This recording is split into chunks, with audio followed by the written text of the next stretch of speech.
Paabot ng tubig! Pasayo ako, kuha ako ng tubig. Mag-step na ako. Step, step, step, step, step. Running eh. Ubo!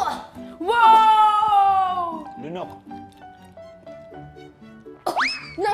Sobrang paranoid po sa anong nangyayari sa bahay po. Sobrang tahimik.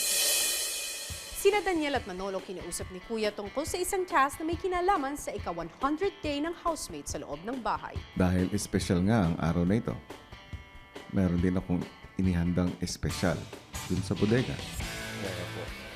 May isang big cake. Salamat, kuya. Isang big cake na hindi maaaring kainin. Salamat po. Thank you po. Salamat po sa cake na tiginan po. Kayong dalawa ang inaatasan kong magdisenyo nitong big cake na ito. Wow, may cake.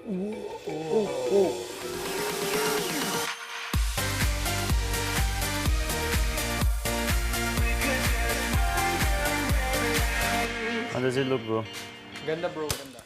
Oras ng hapunan nang naramdaman ng tatlong teens ang kawalan ng mga kasama. Joshua!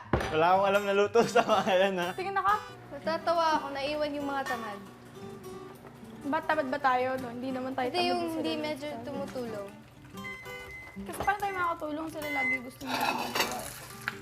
Sa pagluluto, siyempre gusto nila sila kasi yung nakakatanda. Nanibago rin ang tatlong teens sa biglaang pananahimik ng bahay. Eh! Oh! Yun nga, yun sa bahay. Joshua! Ay, Joshua! Paabot ng tubig! Pasayo ako, kuha ako ng tubig. Mag-step na ako. Step, step, step, step, step. Running eh. Ubo! Wow! Lunok. No! Sobrang paranoid po sa anong nangyayari sa bahay po. Sobrang tahimik po. Dapat isang baso na lang tayo ah. Sobrang tamad to. Sobrang tamad. Isang pinggan, lahat. Kinabukasan, habang mahimbing pa ang tulog ng mga housemates, ang mga nasa bodega pumasok ng bahay.